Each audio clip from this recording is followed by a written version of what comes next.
Imagine walking into a room that you've never been in before, yet somehow it feels familiar. The air is heavy, dense, like gravity itself has increased. There are flowers everywhere, white lilies, roses, wreaths with ribbons you don't remember earning.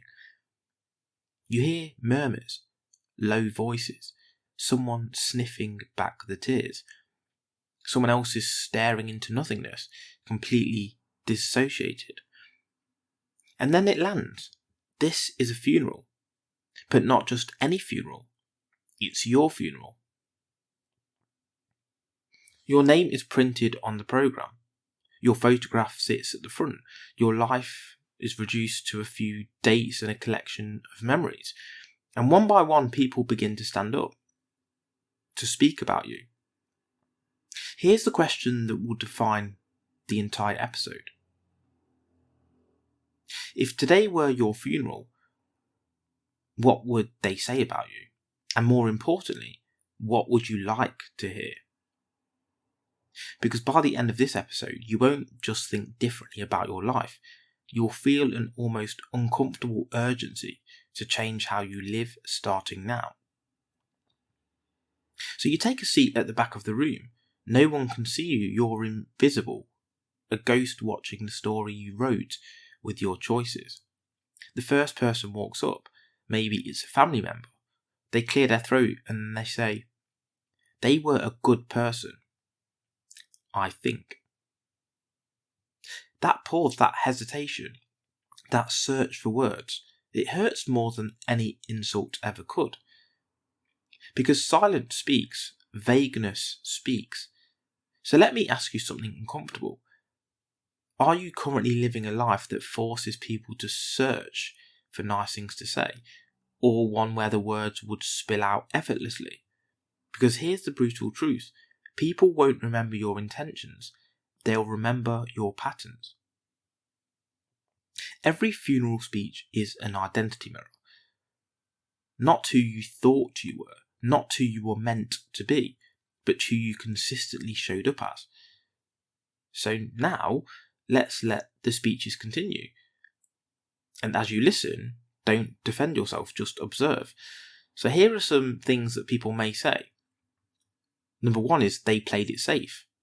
It means essentially they didn't take many risks. Safe, careful, comfortable. Now ask yourself, where in your life are you choosing comfort over growth? Where are you waiting until you feel ready, knowing readiness never comes?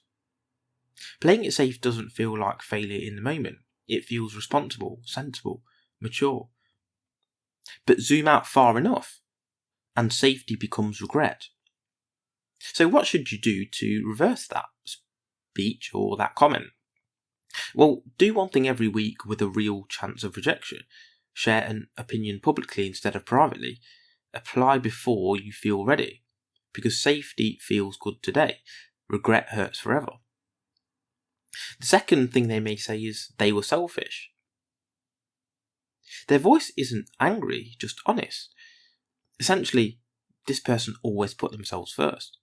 And suddenly you remember the messages you didn't reply to, the help you didn't offer, the times you were too busy. Selfishness isn't always allowed. Sometimes it looks like always talking, never listening, helping only when it benefits you, vanishing when someone needs you. What to do now is to give without being asked. Do one generous act no one will ever know about. Ask, how can I help, and actually mean it. Generosity isn't moral, it's neurological. It rewires identity faster than affirmations ever will. The third one might be that they were kind but distant. This one stings differently. It means they cared, they just never really let people in. Emotional distance is subtle. It looks like avoiding vulnerability, keeping conversation shallow, withholding affection. So let me ask you, who in your life deserves more of you than they're getting? So what can you do now is say what you feel before it's convenient. Hug people. Tell someone exactly why they matter to you. Love withheld isn't neutral, it's wasted. Number 4 might be that they never spoke their mind. Essentially means they kept a lot inside. Silence feels safe, but suppressed truth doesn't appear. It turns into resentment, into tension, into distance. So how can we fix that? Well, say an uncomfortable thing once a day. Replace "it's fine" with honesty. Stop editing yourself to be liked, because truth spoken doesn't keep peace. It delays conflict and multiplies it. Number 5 might be that they were boring. It's saying they liked routine, predictable things. And here's the truth most people avoid. Boredom isn't a personality flaw, it's a decision repeated daily. Neuroscience tells us dopamine is released by novelty and challenge, not comfort. So if life feels dull, it's not life, it's your choices. So what can you do is to break one routine every week. Learn something that intimidates you. Say yes before your mind talks you out of it. Excitement isn't found, it's constructed. Number 6 might be that they had so much potential. This one lands like a punch. Because it sounds kind, but it isn't. They're basically saying they could have done so much more. Potential unused becomes self-betrayal, and your brain keeps receipts. Every time you don't act, your subconscious updates your identity file. This is someone who doesn't follow through. So what can you do to fix this? Well, start imperfectly today. Ship before you polish. Act before motivation shows up, because motivation follows action, not the other way around. Number 7 might be that they cared too much what others thought. In other words, they were always worried about how they came across. Approval is addictive, and like any addiction, it costs you your life. So what can you do? Well, disappoint someone on purpose. Choose alignment over approval. Ask, would I do this if no one watched? Freedom begins when validation loses power. Number 8 might be that they were always stressed. In other words, they never really slowed down. Stress becomes identity, busyness becomes worth, but chronic stress isn't strength, it's survival. So what can you do? Well, remove one obligation that doesn't matter. Build margin into your days. Stop glorifying exhaustion. A calm nervous system isn't weakness, it's a competitive advantage. Number 9 might be that they avoided conflict. It sounds noble, but really, it means that they didn't like confrontation. But avoidance isn't peace, it's sometimes deferred chaos. So what can we do about this now? Well, address issues immediately. Stop hoping problems disappear. Hold boundaries even when it's awkward. Short discomfort prevents long-term dysfunction. And number 10 is they never really lived. The final sentence hangs in the air because basically they're saying they existed but didn't participate fully. And now everything goes quiet because this one contains all the others. So how do we fix this? Well, treat time as finite, not renewable. Act like this year matters more than the last. Live like someone is watching, because future you is. The opposite of death isn't life, it's aliveness.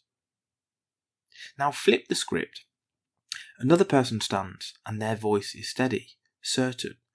And they say, they made people feel seen. They lived with intensity. They didn't just exist, they participated. Do you feel that? That's alignment. That's a life lived on purpose. So ask yourself, what will someone have to experience for you this week to say that?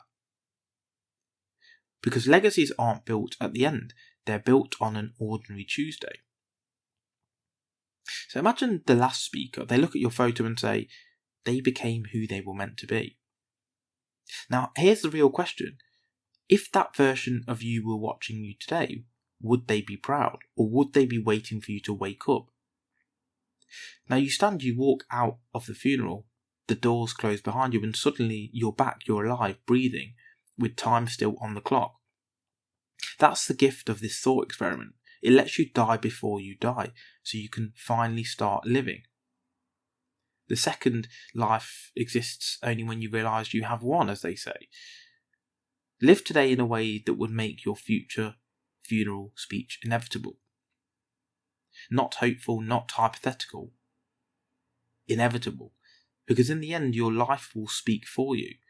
The only question is, what will it say?